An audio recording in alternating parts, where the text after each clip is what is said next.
Sir आज all party meeting आहे, तुम्ही जाणार आहेत, काय नेमकं यावेळेसच्या बजेट सेशनमध्ये मुद्दे ठेवले जाणार आहेत आणि काय एक्सपेक्ट? प्रचंड मुद्दे आहेत. खरं तर मुद्द्यांना तोटा नाही आहे देशात. खरं तर इतके गंभीर विषय आहेत की आपला रुपया इतका घसरतोय की जागतिक बाजारपेठेत लोकसभेचं अधिवेशन आहे, लक्षात घ्या पहिलं विषय.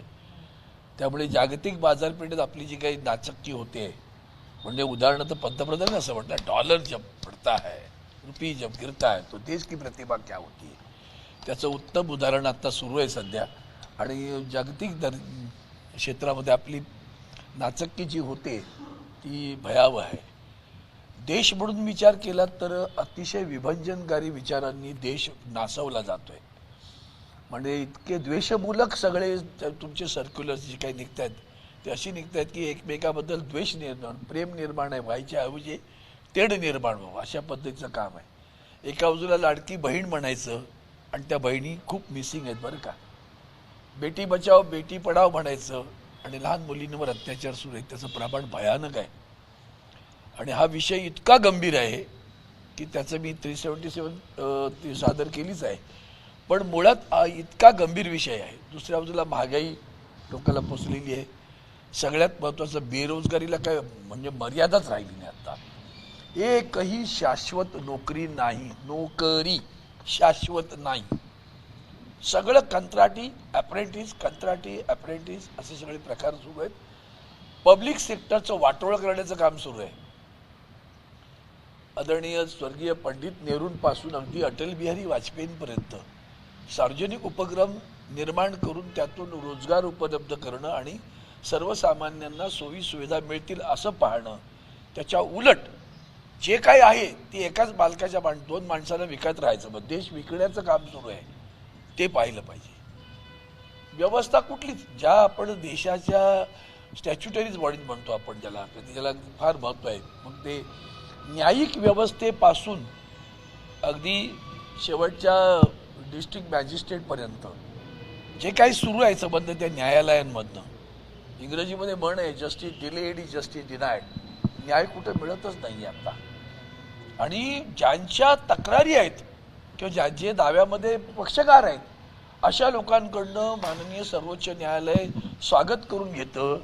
तेव्हा असं वाटतं की न्यायव्यवस्था कुठं घसरत चालली आहे ती पाहिल्यानंतर म्हणजे असं ताट पाहिजे भेटणार नाही. तुमच्याच बद्दलचं पक्ष ते तक्रार सुरू आहे त्यामुळे या भेटणार नाही असं म्हणायला पाहिजे. तर त्यांच्याकडनं गिफ्ट स्वीकारले जातात तेव्हा अतिशय वाईट वाटतं की अरे कुठे चाललो आहे आम्ही. कायदा सुव्यवस्था रस्ता तळाला आहे. मी म्हणेन तो कायदा आणि मी म्हणेन ती व्यवस्था. त्यामुळे तक्रारदार कोणी गेलं तर त्याची दखल घ्यायची की नाही तो पोलीस ठरवणार. योग्य अयोग्य काय नाही कोणावरही. म्हणजे आत्ता सगळ्यात महत्त्वाचं देशामध्ये आत्ता जे घडतंय आणखीन मोठी घसरण, ती घसरण काँग्रेसच्या काळात झाली नव्हती अशातला भाग नाही. पण त्याची पराकुटी म्हणजे आत्ता निवडणुका तुम्ही सगळ्या चॅनलवरनं पैसे वाटताना दाखवलं, तुम्ही सगळ्या चॅनलवरनं गाड्या पकडलेल्या दाखवल्या, तुम्ही सगळ्या चॅनलवरनं पैसे पेट्या पकडलेल्या दाखवल्या. मला आश्चर्य वाटतं पण पुढं त्याचं काय झालं तुम्ही एकाही चॅनलने नाही दाखवलं. कोण वाटप करत होतं म्हणजे पुन्हा किती अधप्पत जर आपलं होतंय ते बघा. बिनविरोध निवडून येण्याचे नवीन प्रकार सुरू झाले. धाक दपडशा कोण पोलीस कोण मानत नाही. आमची सत्ता आहे बस आम्ही म्हणू ते, तो बिनविरोध तो बिनविरोध अशा पद्धतीनं जे सुरू आहे. म्हणजेच काय की एका वाक्यात देशाच्या संविधानाशी खेळवाड सुरू आहे. मुंबईचा महापौर होईल ना, त्याला काय आज ना उद्या होणारच आहेत महापौर. पाहिलंय ना त्यांच्यात का त्यांना आम्हाला विचारण्यापेक्षा ज्यांचे आकडे मोठे आले त्यांना पहिल्यांदा विचारायला. आमचं असं तर आम्ही केव्हाच सांगून मोकळे झालो असतो. ज्यांना गट स्थापन अजून नाही करता आलाय त्यांचा गट सुद्धा स्थापन करून त्याचं रजिस्ट्रेशन आजही झालेलं नाही. शिवसेनेचे शिंदे गटाचे लोक आज बाळासाहेबांच्या स्मृतीवरती जाऊन अभिवादन करणार आहेत. नंतर कोकण भवनला भेट. मला वाटतं जर वेगळंच काहीतरी असतं ना तर तो आत्मा बाहेरून यांना लातेने मारेल. गद्दारांना तोडदवा असं त्याच शिवतीर्थावर वंदनीय हिंदू हृदय सम्राट शिवसेना प्रमुख श्रीमान बाळासाहेब ठाकरेंनी सांगितलेलं आहे. गद्दार जाऊन तिथे पाया पडतायत. कशाचं द्योतक आहे, कशाचं द्योतक आहे बघा. म्हणजेच वैचारिक पातळी राहिली नाही. आम्ही बाळासाहेबांचे विचार घेऊन संबंध नाही तुमचा. दुरान्वयाने तुमचा आणि वंदनीय शिवसेना प्रमुखांच्या विचाराशी काही काडीचाही संबंध नाही. तुमचा संबंध फक्त सत्तेशी आहे.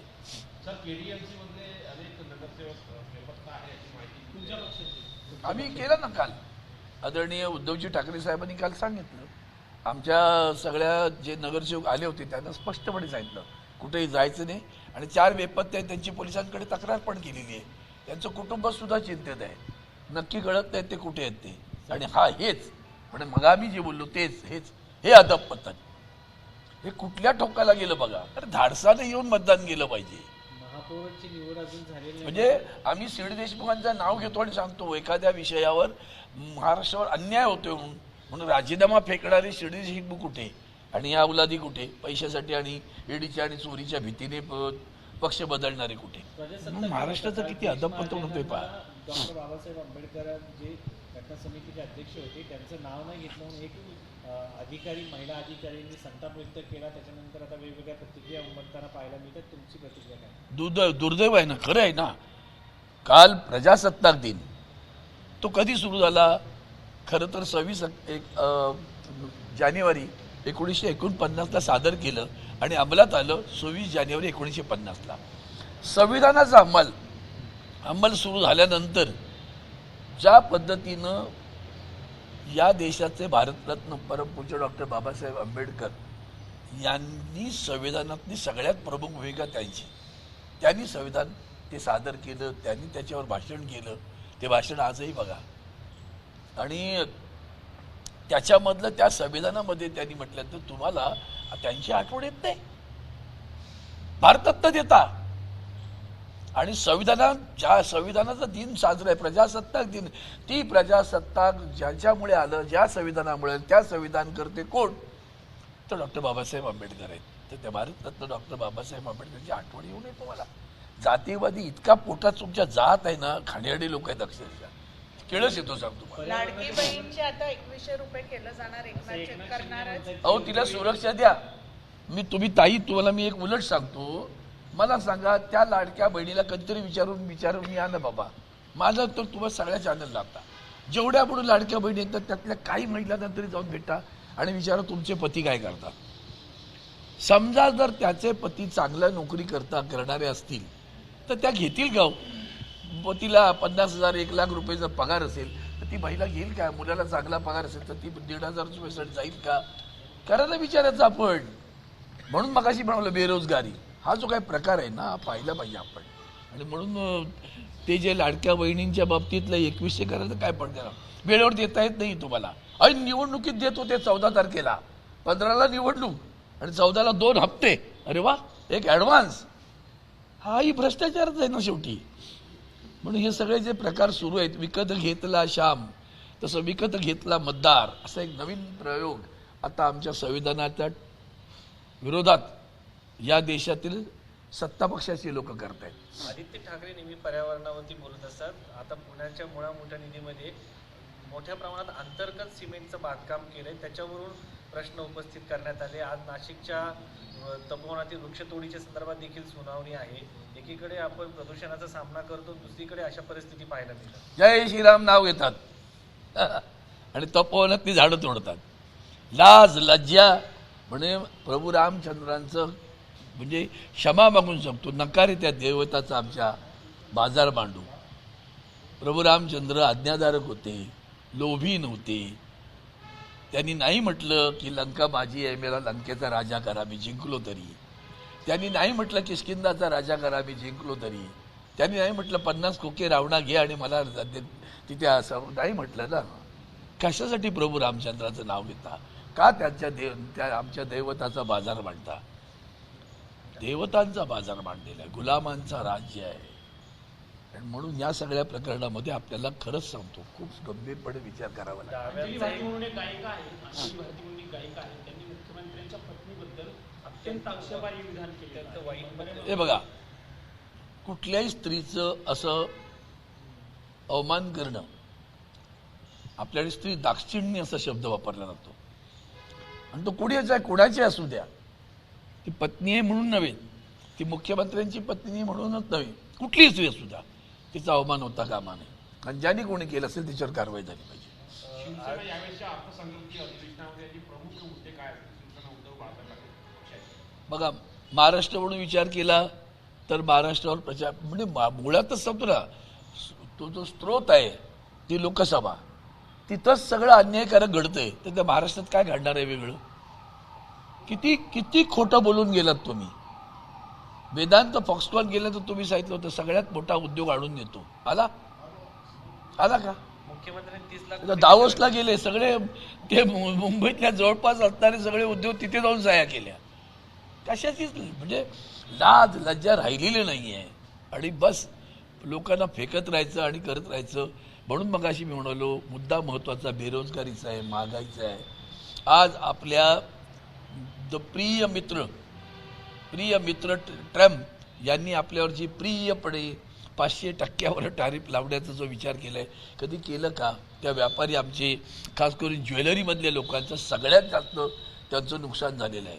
स्टील इंडस्ट्रीजचं झालेलं आहे, IT इंडस्ट्रीमध्ये त्या याच्यामध्ये सगळ्यात मोठं नुकसान होतं आहे. कल्पना आहे का तुम्हाला की IT मधल्या नोकऱ्या गेल्या? काल ॲमेझॉनने पण नोकरीवरनं काढून टाकलं 8-10 हजार लोकांना, इन्फोसिसनं काढलं, विप्रोने काढलं, टाटाने काढलं.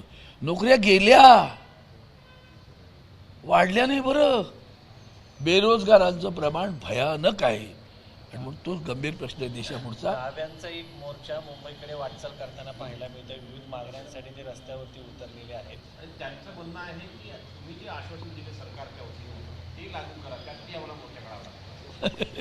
आश्वासन अंमलबजावणी करण्यासाठी हे सरकार आहे काय? त्यांचं मूळच इकडे आहे ना, पंतप्रधान. 15 लाखापासून सुरुवात होईल. बरं, नेसूचं पण राहणार नाही तुमचं, एवढी आश्वासनं खोटी तुम्ही देऊन ठेवली आहेत. म्हणून फेकू असा जो शब्द आहे ना, तो वरपासून खालपर्यंत सगळ्यांना लागू आहे. भारतीय जनता पार्टी म्हणजे फेकू पार्टीचे सगळे फेकू प्रमुख. नवीन काय नाही त्याच्यावर. कोर्टाने हे कळल्यानंतर विकास गोगावले गप्प बसणार नाही असं त्यांचं म्हणणं आहे. विरोधकांना विकास गोगावले ज्यांना अटक झाली होती, भरत शेठ गोगावले यांचे चिरंजीव, ते म्हणतात खाणेरडी लोक आहे. ते पुत्र बघा काय. म्हणून मी आता 2 मिनिटांपूर्वी बोललो होतो, न्यायिक व्यवस्थेचं अधपतन का हो? मिळत नाही का? बेपत्ता. आणि न्यायालयाने ताशेरे झाडल्यानंतर हजर करून ताबडतोब दुसऱ्या दिवशी जामीन, आणि जो विरोधी पक्षाचा असता तर जामीनच मिळाला नसता. मग न्यायालयाला सुद्धा माझा प्रश्न आहे, अंतर्मुख व्हा. बरं, राजकारणी देशाचं वाटोळ करत असतील ना, तर रामशास्त्री प्रभुणे म्हणून त्यांना जाग्यावर आणा. ते राहिलं बाजूला, बाई मी विकत घेतला श्याम, आता पुढे मी ते दुसरं बोलणार नाही. अशा प्रकारचं वातावरण सगळं देशभर चालू आहे. बरं, युजीसीच्या नियमांवरती खूप गदारोळ माजलेला आहे. युजीसीच्या नियमांमध्ये ओबीसी आणि SC/ST विरुद्ध ओपन कॅटेगरी, जनरल कॅटेगरी असा मला वाटतं, मला खूप आठवण येते वंदनीय शिवसेना काय दैवत होतं. नाही आमच्या देशाला कळलं आज. ते म्हणायचे मी 2च जाती मांडतो, एक गरीब आणि श्रीमंत. गरीब कुठल्याही जातीचा, पातीचा, पंथाचा, धर्माचा असू द्या, त्याचं उत्थापन करणं हे आमचं कर्तव्य आहे. आणि आम्ही म्हणून मंडल आयोगाच्या वेळेस त्यांची जी भूमिका होती ते आता कळत असेल की देशभर जाती जाती जाती जाती जाती, ते 50% अजून संपत्ती उरलेल्यांचं आरक्षण मिळत नाही आहे, ते रस्त्यावर आहेत.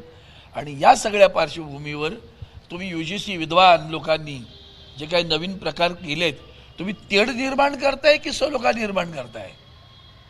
म्हणजे आम्ही विद्यार्थी, तुम्ही, मी, काळे, प्रशांत बिशा, आम्ही कोणाला विचारत नाही. आम्ही कॉलेजमध्ये आहोत सगळेजण, आणि आम्ही एकमेकाला जात नाही विचारत. चहा प्यायला बसतो, नाश्ता करतो, खेळतो, बागडतो, अभ्यास करतो.